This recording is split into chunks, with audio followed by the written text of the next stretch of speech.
Babes, and welcome to my book nook.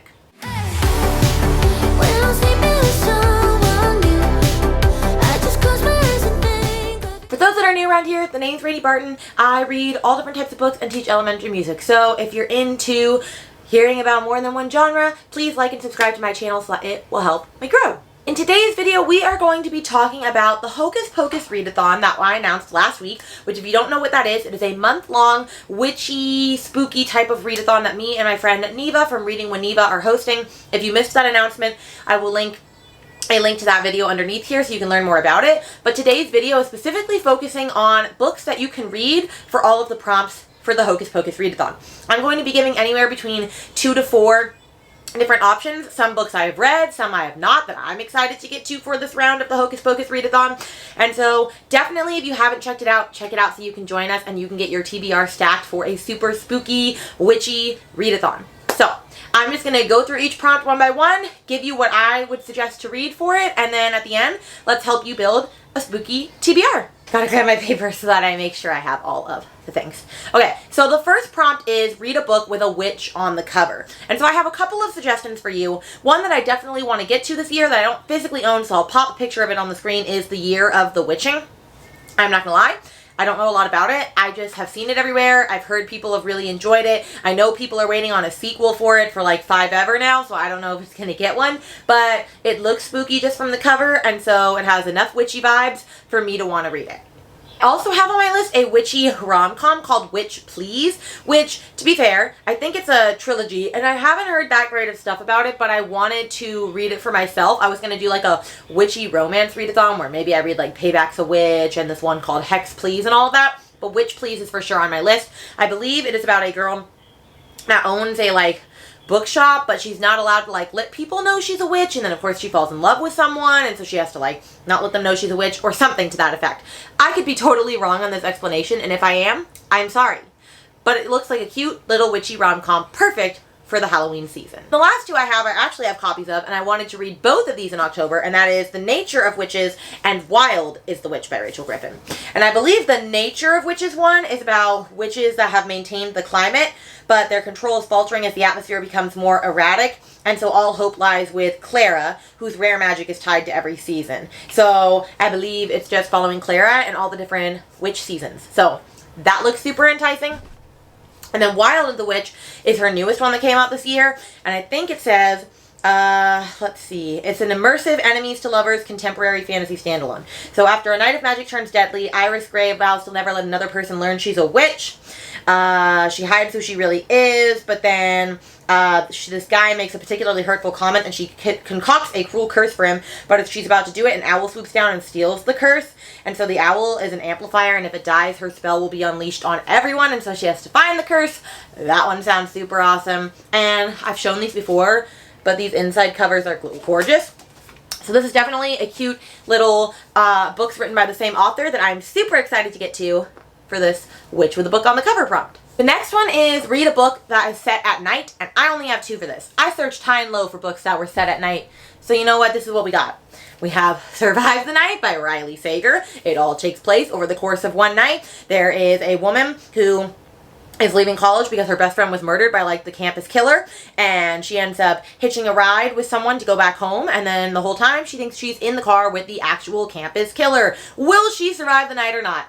I cannot promise you that this is a good book, but I can promise you it'll probably be a good time, and I'm probably going to enjoy it with you because this has been on my TBR for a hot minute. Then the other book that I recommend that I will not be reading until January, because this is one of the books that we're reading in the Besties Book Club, is The 7.5 Deaths of Evelyn Hardcastle, or The 7 Deaths, because this is the copy I have.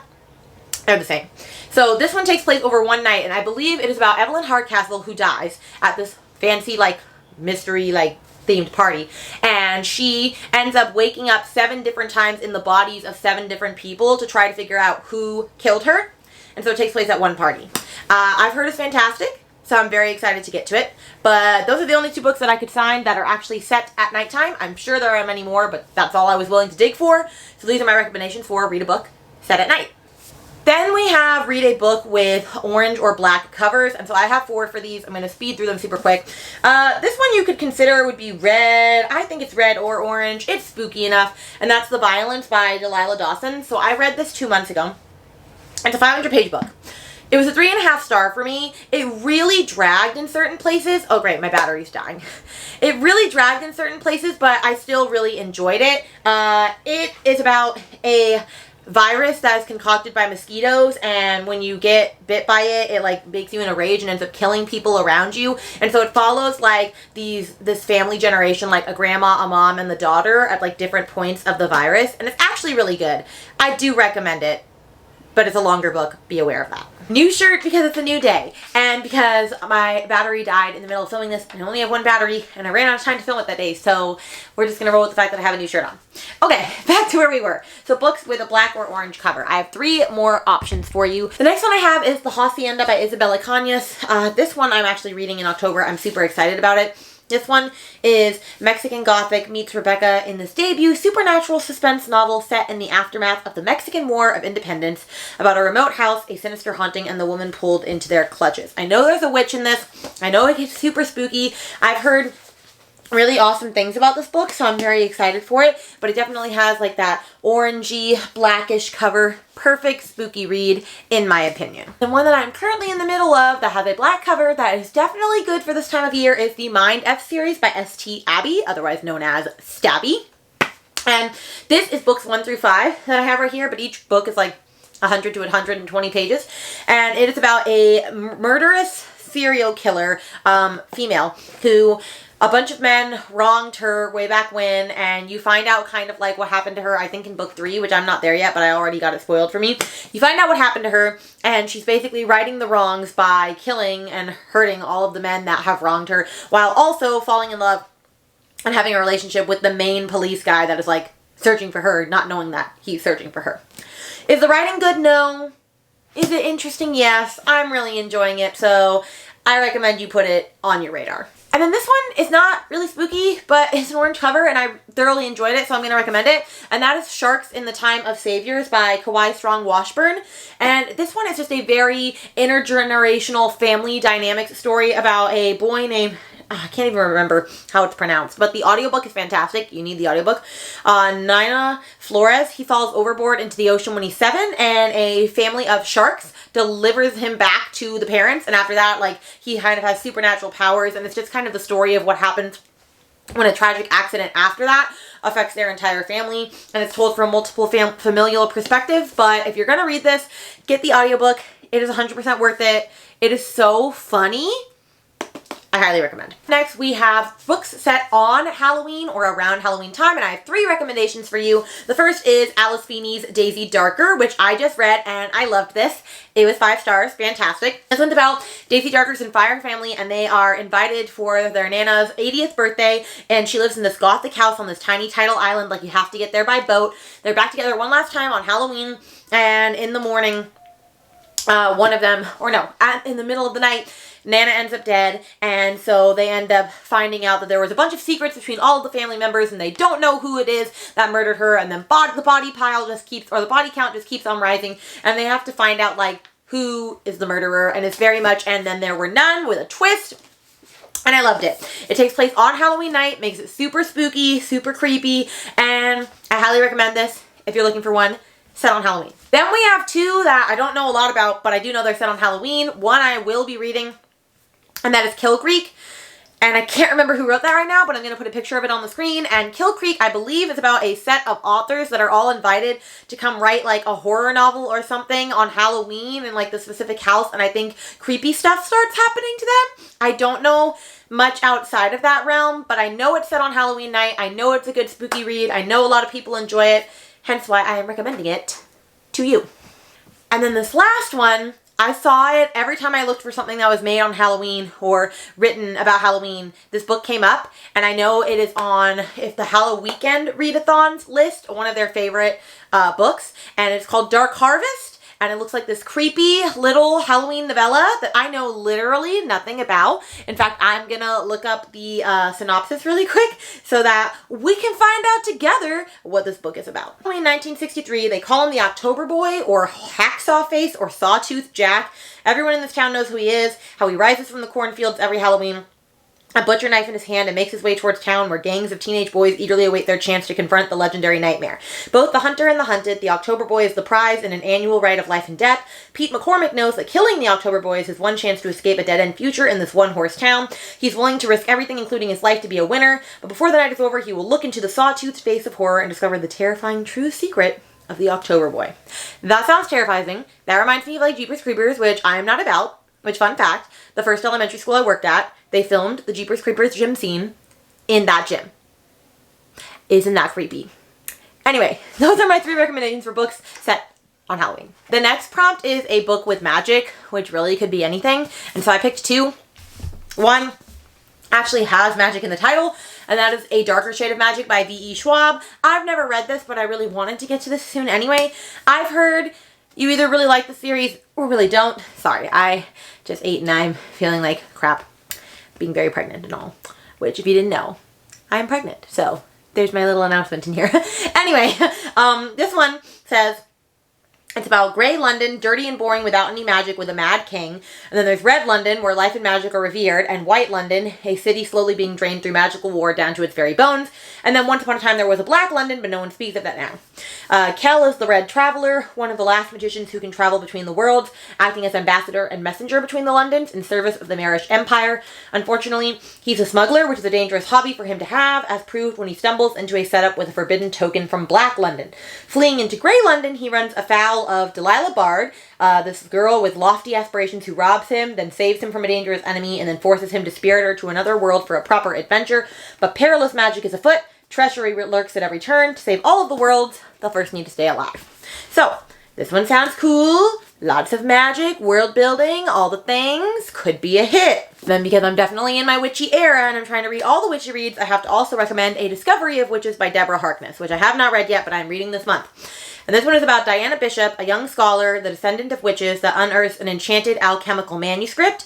She wants nothing to do with sorcery, so she banishes the book, but her discovery has set a fantastical underworld stirring, and soon a horde of demons, witches, and other creatures descends upon the library. Among them is Matthew Claremont, a vampire with a keen interest in the book. So it's a mesmerizing and addictive tale of passion and obsession that reveals the closely guarded secrets of an enchanted world. So she basically lets magic out into the world and has to get the help of a vampire to, like, unleash it, or to stop unleashing it. I don't know. It sounds really good. I'm very excited. I have all 3 books. Cannot wait to get into them. Then the next prompt we have is read a book with a Sisterhood of Witches, because I feel like Sisterhood, Coven, you can find that pretty easily. So I have 3 recommendations for you. The first is A Secret History of Witches by Louisa Morgan. So this one is more of a historical witchy type novel. It traces 5 generations of fiercely powerful mothers and daughters, witches whose magical inheritance is both a dangerous threat and an extraordinary gift.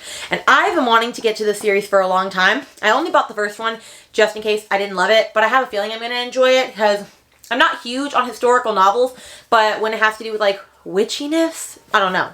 That just changes for me. But this one looks really cute. It's set in the 1800s. I'm sure it's going to be a ball of a time. Then one that I've been extremely looking forward to, like I've literally saved this book for all year, and we are at that moment where I can finally read it. It's just the right time. The Once and Future Witches by Alex E. Harrow. And so this one is, in 1893, there's no such thing as witches. There used to be in the wild, dark days before the burnings began, but now witching is nothing but tidy charms and nursery rhymes. If the modern woman wants any measure of power, she must find it at the ballot box. But when the Eastwood sisters, James Juniper, Agnes Amaranth, and Beatrice Belladonna, join the suffragists of New Salem, they begin to pursue the forgotten words and ways that might turn the women's movement into the witches' movement. Stalked by shadows and sickness, hunted by forces who will not suffer a witch to vote, and perhaps not even to live, the sisters will need to delve into the oldest magics, draw new alliances, and heal the bond between them if they want to survive. Because there's no such thing as witches, but there will be. This is like the Sisterhood of Witches. Like I have a friend that got a tattoo specifically for this book, and I love their names, like love it, so I'm ready for this. And then the last one, Sisterhood of Witches, is the classic Practical Magic by Alice Hoffman. I only watched that movie this year, finally. Like, I just was obsessed. I wanted to see it finally, and so I did. So this one is about, for more than 200 years, the Owens women have been blamed for everything that has gone wrong in their Massachusetts town. Gillian and Sally have endured that fate as well. As children, the sisters were forever outsiders, taunted, talked about, pointed at. Their aunts seemed to encourage the whispers of witchery with their musty house and their exotic concoctions and their black cats, but all Gillian and Sally wanted was to escape. One will do so by marrying, the other by running away, but the bonds they share will bring them back, almost as if by magic. So if you want a sisterhood of witches, they are genuinely sisters. Can't get any better than that. Alright, the next one up is read a scary book that has an adaptation, either a TV adaptation or a movie adaptation, and so I have 4 for you. One is, of course, Stephen King's Misery, which I have not read it, but I've seen the movie. But I don't remember what happened in the movie, so I'm actually really glad about that, because I watched it so long ago. This is not ruined for me. Which, I love this cover, because I don't know. It's just very vintage. I'm very much about it.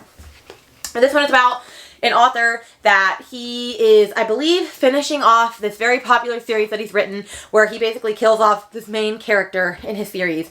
And his biggest fan, somehow, I don't remember how she ends up getting into his house, but she ends up having to help take care of him or something, and she basically holds him hostage and says, you need to rewrite the next book and add her back, or else I'll kill you, or like something like that. And so, anyway, the movie's super creepy. I'm sure the book's super creepy.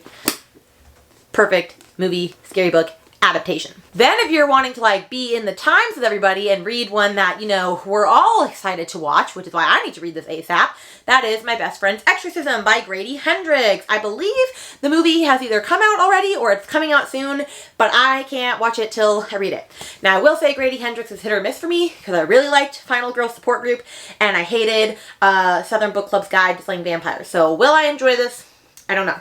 But this one is about high school sophomores Abby and Gretchen. They've been best friends since 4th grade, but after an evening of skinny dipping goes disastrously wrong, Gretchen begins to act different, she's moody, she's irritable, and bizarre incidents keep happening whenever she's nearby. Abby's investigation leads her to startling discoveries, and by the time their story reaches its terrifying conclusion, the fate of Abby and Gretchen will be determined by a single question. Is their friendship powerful enough to beat the devil?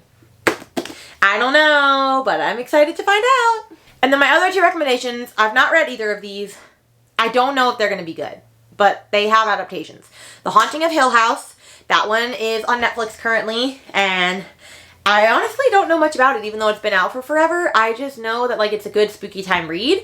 However, I've heard some people say that the movie or the show or whatever it is completely different than the book, so take that with what you will, but that is one that you could read. And then another that has been on my list forever that I have not gotten to yet that I have also seen the movie for is American Psycho. And, I mean, Christian Bale just did a fantastic job in that movie. Definitely makes me want to read the book. I've heard the book stays very true to the movie, and so, you know, it's just about the serial killer businessman dude. So if you're interested in one of those, check them out. The last prompt is a host favorite. Read a host favorite. So Neva and I both recommended books, and I will say them here one more time just in case you are needing to know what they are. So mine were The Silent Patient by Alex Michaelides, my favorite book of all time, well, my favorite thriller of all time. I still think about when I found out what the twist was, and I was shook to my very core. That one is about a girl that basically murdered her husband and never said a word after the fact, and no one knows why she killed him because they seemed very happy together. And so she's at like this mental institution, and this new therapist comes in thinking he's going to be the one to finally get her to talk after like years of not talking. And so it's about the silent patient, essentially. And I'm not going to say more. Read it if you haven't. I also recommended Then She Was Gone by Lisa Jewell. That is a very good book as well. That's about a mother that her daughter ends up going missing as she's walking to a class in college, and she ends up disappearing, and so of course that like breaks her entire family apart, and 10 years later she starts dating someone that may hold the key to finding out what happened to her daughter 10 years prior. Such a sad, disturbing book, but very, very good. And then my last recommendation from me, I don't know where it went right now, is Things Have Gotten Worse Since We Last Spoke by Eric LaRocca.